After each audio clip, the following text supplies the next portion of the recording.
Lisa Chen was researching the training background of her newly adopted German Shepherd King when what she saw on the computer screen shocked her to her core. King wasn't just a police dog, he was a CIA operative working in the agency's most classified operations, an agent who didn't exist in official records. And now he was in her home, playing with her children. But the most terrifying part was this: King's last mission was still active. The morning sun streamed through the kitchen window as Dr. Lisa Chen, a 34-year-old pediatrician with shoulder-length black hair and kind brown eyes, sipped her coffee while reviewing patient files. Her peaceful morning routine was interrupted by the excited voice of her 7-year-old son Tommy, whose sandy brown hair was still messy from sleep. "Mom, King is doing that weird thing again." Lisa set down her ceramic mug and hurried from the kitchen to the living room, where she found their newly adopted German Shepherd King sitting perfectly still in front of the television, watching the morning news with an intensity that seemed almost human. The large dog's ears were perked forward, his intelligent dark eyes tracking every movement on the screen as if he were analyzing each word spoken by the news anchors. "That's strange," Lisa murmured, pushing a strand of hair behind her ear. Dogs don't usually watch television so attentively. King had only been with their family for 2 days. They had adopted him from the city police department, where he had recently retired from K-9 duty. The police chief had assured Lisa that King would make an excellent family pet, emphasizing how well he got along with children and how his police training made him naturally protective but gentle. 5-year-old Emma, Lisa's daughter with curly blonde hair and bright blue eyes, wrapped her small arms around King's neck. The dog remained motionless, allowing the affection while never taking his eyes off the television screen. "Mommy, why does King sometimes tilt his ear like that?" Emma asked, mimicking the subtle head movement she had observed. Lisa had noticed it too. At seemingly random moments throughout their first 2 days together, King would pause whatever he was doing and turn his head slightly, as if listening to sounds that no one else could hear. His ear would swivel toward a specific direction, and he would remain frozen in that position for several seconds before returning to normal activity. David Chen, Lisa's husband and a software engineer with dark-rimmed glasses and graying temples, emerged from his home office carrying his laptop. "Maybe he's just adjusting to our house," he suggested pragmatically. Police dogs are trained to be hyper-aware of their surroundings. But even as David spoke, Lisa noticed King's subtle reaction to his voice. The dog's ear twitched almost imperceptibly, and his gaze shifted momentarily to David before returning to the television. It was such a small movement that Lisa might have missed it if she hadn't been watching so carefully. By the 3rd day, Lisa's concerns about King's behavior had only intensified. Every small incident seemed to add another piece to a puzzle she couldn't quite solve. When the mail carrier arrived that morning, King positioned himself near the front door and methodically sniffed each piece of mail that came through the slot. While this might seem like normal canine curiosity, King's approach was systematic and purposeful, as if he were running each envelope through some kind of internal checklist. "It's like he's scanning every piece of mail," Lisa told David that evening as they prepared dinner. David was chopping vegetables for their stir-fry, his methodical movements a stark contrast to Lisa's nervous energy as she paced around the kitchen. "Honey, you're overthinking this," David replied without looking up from his cutting board. "He's a retired police dog. They're trained to be thorough about everything. It's probably just habit." Lisa wanted to accept this explanation, but her medical training had taught her to pay attention to patterns and anomalies. King's behavior wasn't just thorough, it was professional. When neighbors walked by their house, King would position himself at the window and observe them with the same intensity he showed while watching the news. He seemed to be cataloging faces, memorizing routines, and assessing threats. That night, Lisa's growing unease reached a new level. She was jolted awake around 2 a.m. by the sound of King's low, rumbling growl. The dog was standing rigid at their bedroom door, his body tense and alert, staring down the hallway toward the front of the house. Lisa slipped out of bed quietly and followed King's gaze. Through the living room window, she could see their quiet suburban street bathed in the orange glow of streetlights. Everything appeared normal, but King's continued vigilance suggested otherwise. His growl had stopped, but his ears remained erect, and she could see the muscles in his shoulders bunched with tension. For nearly 10 minutes, King maintained his watch, and Lisa found herself holding her breath, waiting for some sign of whatever had triggered his alert. Finally, the dog relaxed slightly, but he chose to spend the rest of the night lying across the threshold of their bedroom door rather than returning to his bed in the corner. The next morning, Lisa made a decision that would change everything.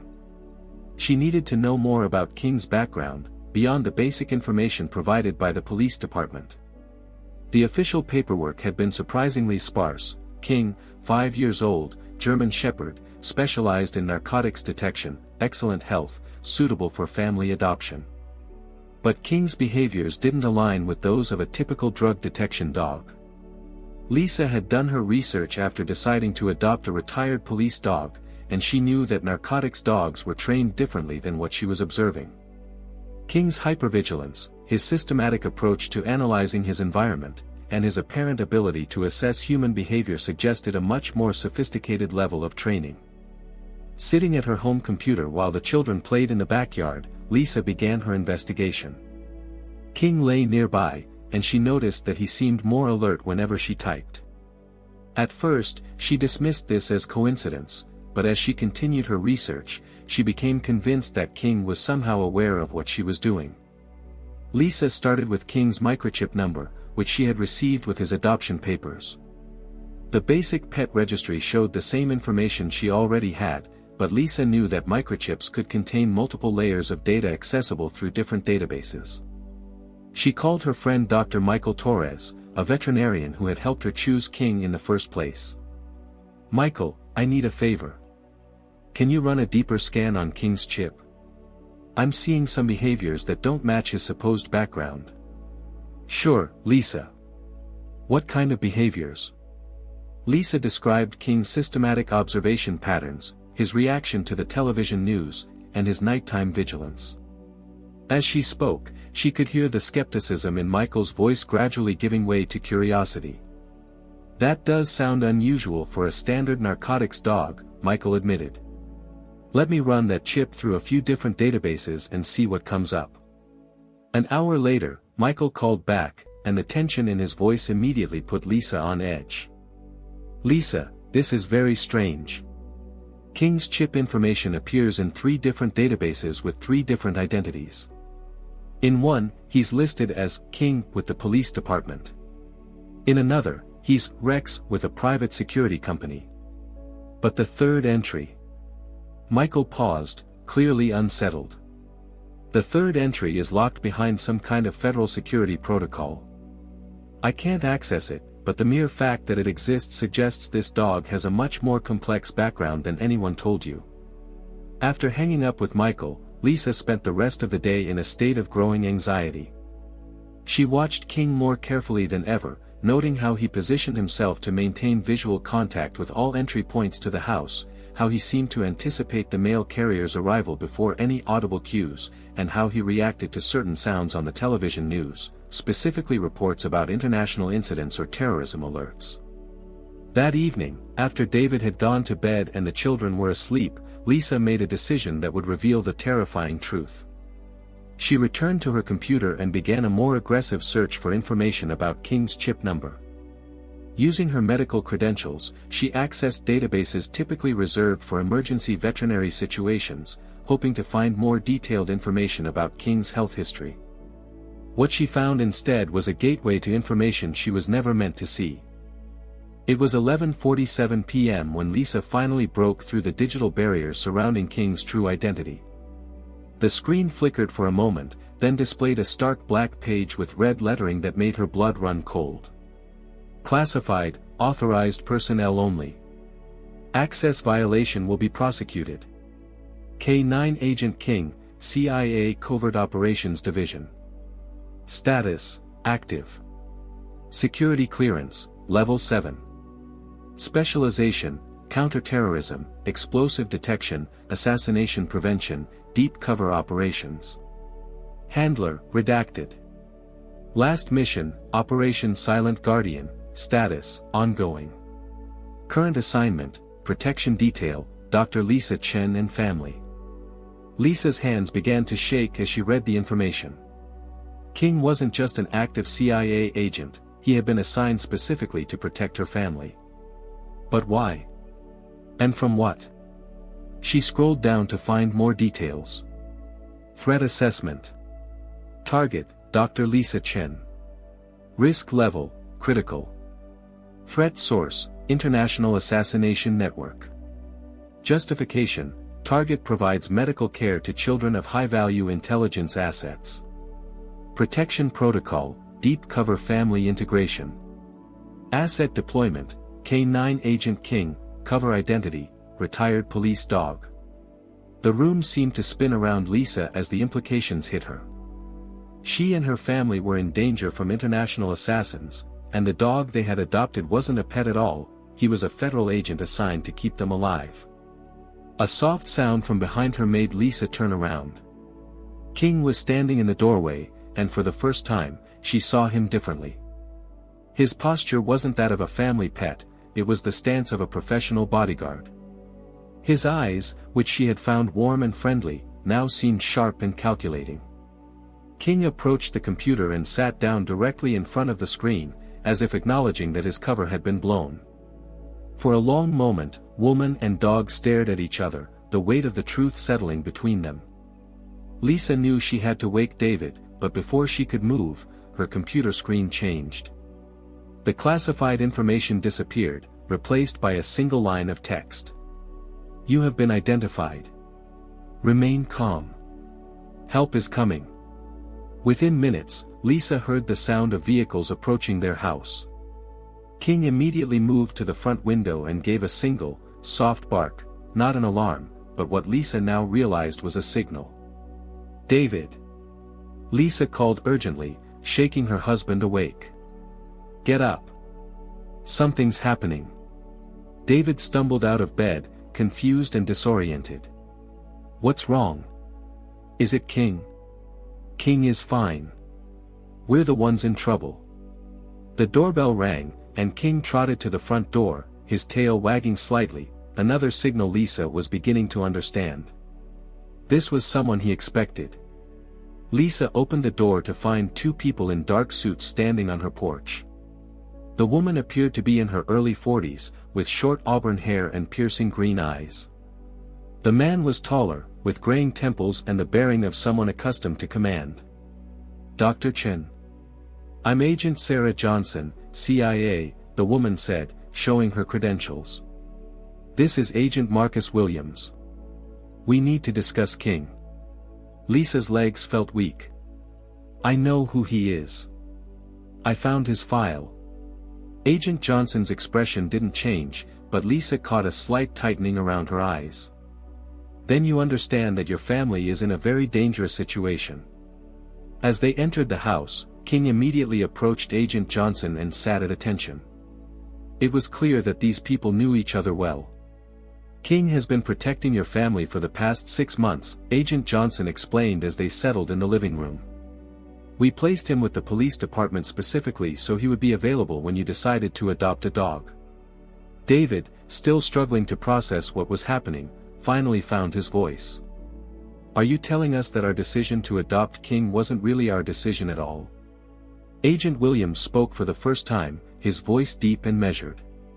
Dr. Chen, your family has been under surveillance by a very dangerous organization for over a year. They target medical professionals who treat the children of intelligence operatives, diplomatic personnel, and government officials. You've treated at least 17 children whose parents work in sensitive national security positions. Agent Johnson opened a briefcase and spread several photographs across the coffee table. Lisa's stomach dropped as she recognized some of the images. They were surveillance photos of her leaving work, taking her children to school, shopping for groceries. Someone had been watching her family for months. The organization we're tracking calls itself the Physicians Network, Agent Johnson continued. They believe that by eliminating medical professionals who serve the intelligence community's families, they can create chaos and fear among operatives. If agents worry about their children's safety and medical care, they become less effective. Lisa picked up one of the photographs, a clear shot of her walking Tommy to school. "How long have they been watching us?" "We intercepted their communications about you 14 months ago," Agent Williams replied. "That's when we began developing the protection protocol. King has been training specifically for this assignment for over a year."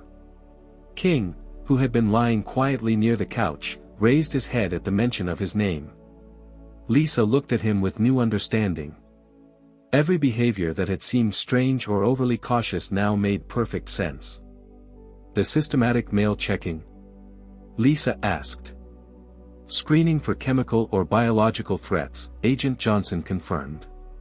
"King can detect over 40 different toxic substances."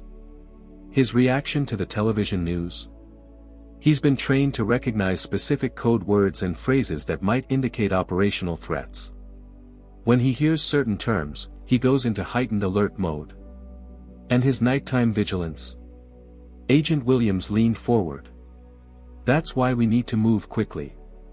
King's behavior has been escalating because the threat level has increased. We have intelligence suggesting that the physicians' network is planning to move against your family within the next 48 hours. The next 24 hours passed in a blur of preparation and growing tension.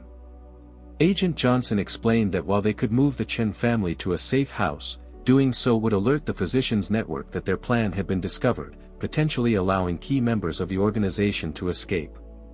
Instead, they would maintain the appearance of normal family life while setting a trap. King will continue his protection duties, Agent Johnson said, but he'll have backup. We have agents positioned around your neighborhood, and we've placed monitoring equipment throughout your house. Lisa struggled with the decision to use her family as bait, but Agent Williams made a compelling argument. Dr. Chen, if we don't stop this organization now, they'll simply wait and try again later. Or they'll move on to other families. The children you treat, the families of other medical professionals, they'll all remain at risk until we end this. David had been largely silent during these discussions, overwhelmed by the revelation that their quiet suburban life had been an illusion. Finally, he spoke up. What about Tommy and Emma? How do we protect them without terrifying them? King will handle most of that, Agent Johnson assured them. He's trained to position himself between threats and the children. Your job is to maintain normal routines while staying alert for anything unusual. That evening, as Lisa tucked her children into bed, she found herself looking at King with a mixture of gratitude and amazement. Tommy was reading a bedtime story to the dog, completely unaware that his audience was a highly trained federal agent. "Mommy," Emma said sleepily, "King makes me feel safe." "He makes me feel safe too, sweetheart," Lisa replied, and for the first time since learning the truth, she meant it completely. The assault came at 2:17 a.m. on a moonless Thursday night. Lisa was awakened not by King's growl, but by his complete stillness. The dog was standing at the foot of their bed, every muscle in his body coiled with tension, but he was making no sound at all. This, she realized, was the difference between alerting to a potential threat and preparing for a confirmed attack. King moved silently toward the bedroom door, and Lisa followed, her heart pounding. Through the hallway window, she could see shadowy figures moving across their backyard, at least 3 people dressed in dark clothing, carrying what appeared to be equipment cases. Lisa shook David awake and whispered urgently, "They're here. Get the children." King had already moved to position himself at the top of the stairs, blocking access to the second floor where Tommy and Emma were sleeping. His training was evident in every movement. He wasn't rushing to confront the threat, but methodically positioning himself for maximum defensive advantage. The sound of breaking glass from the kitchen confirmed that the intruders had begun their assault. Lisa heard David moving in the children's rooms, waking them quietly and moving them to the reinforced safe room that Agent Johnson had helped them prepare. King descended the stairs with the fluid grace of a predator, disappearing into the darkness of the first floor. For several minutes, the house was eerily quiet, broken only by soft sounds of movement and the occasional creak of floorboards. Then the real battle began. What Lisa witnessed in the next 10 minutes forever changed her understanding of what King truly was. The sounds coming from downstairs weren't the chaotic noise of a struggle, they were the precise, methodical sounds of a professional operative dismantling a threat. She heard a brief, sharp yelp from one of the intruders, followed by the thud of a body hitting the floor. Then silence. Another sound of movement, another brief struggle, another silence. King was systematically working through the assault team with the efficiency of a special forces soldier. When the house fell completely quiet, Lisa crept to the top of the stairs and called softly, "King?" The response was a single, soft bark, the all-clear signal she now recognized. Agent Johnson and her team arrived within minutes, finding 3 unconscious intruders zip-tied and arranged neatly in the living room. King sat calmly beside them, not even breathing heavily, as if he had simply completed a routine training exercise.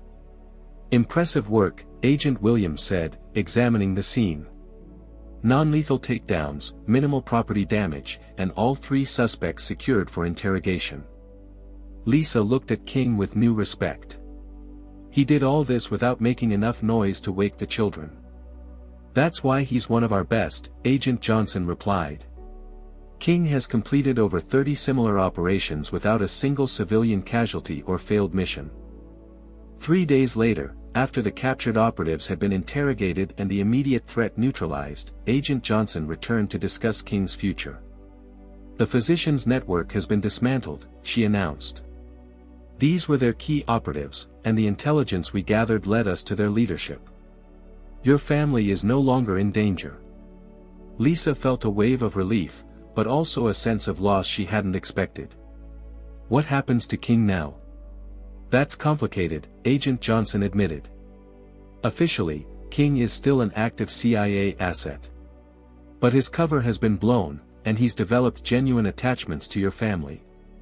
We've never had an operative in this situation before." Tommy and Emma, who had been playing with King in the backyard, came running in at that moment. King followed behind them, his tail wagging but his eyes alert, always watching, always protecting. "The decision is ultimately yours, Dr. Chen," Agent Johnson continued. "King can return to active duty with a new assignment, or he can officially retire and remain with your family. But you need to understand that if he stays, he'll never be just a normal pet. His training is too deeply ingrained." Lisa looked at her children, who were now hugging King with complete trust and affection. She thought about the past week, the fear, the revelation, the protection this remarkable dog had provided. "King," she said softly. The dog looked up at her with those intelligent dark eyes. "What do you want to do?" King walked over to Agent Johnson and sat at attention, his formal acknowledgement of her authority. Then he turned and walked back to the Chen family, lying down between Tommy and Emma with a contented sigh. Agent Johnson smiled. "I think that's your answer."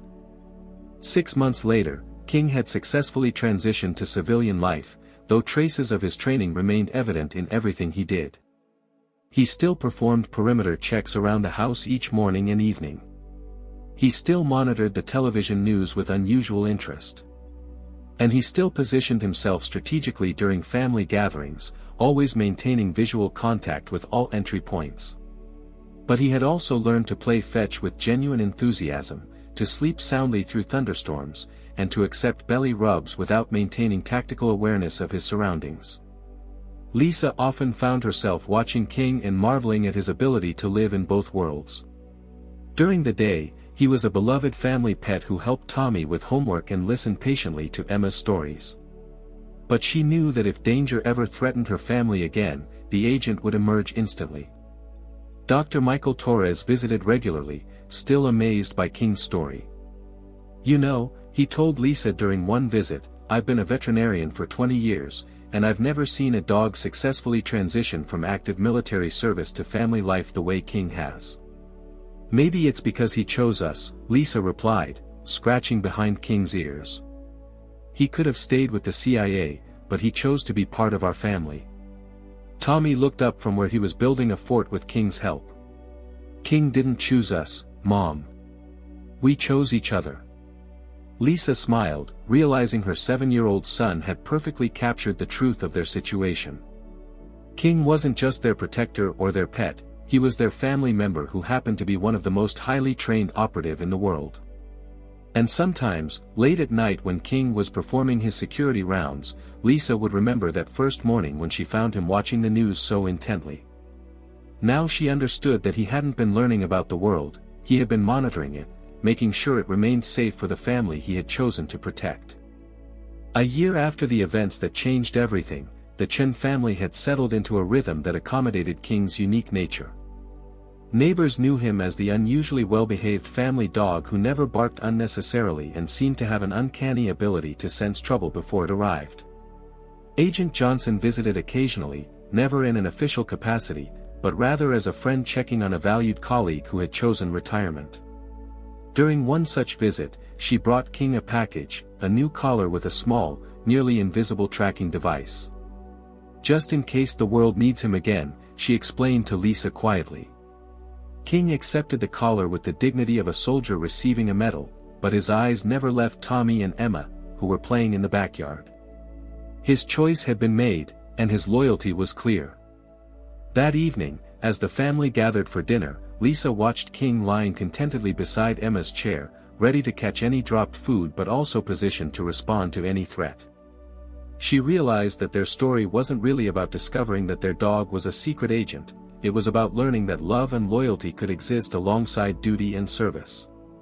King had taught them that the most extraordinary protectors often came in the most ordinary disguises, and that sometimes the greatest act of service was choosing to put family above everything else. As Tommy scratched behind King's ears, the boy said matter-of-factly, "I'm glad you chose us, King." King's tail wagged once, a gentle acknowledgement from a warrior who had found his true mission at last. King's incredible journey from secret agent to beloved family member proves that even the most extraordinary individuals can find their greatest purpose in the simple act of loving and protecting those who matter most. What do you think drove King to choose family over duty? Share your thoughts in the comments below, and don't forget to subscribe for more incredible true stories about the remarkable animals who share our world.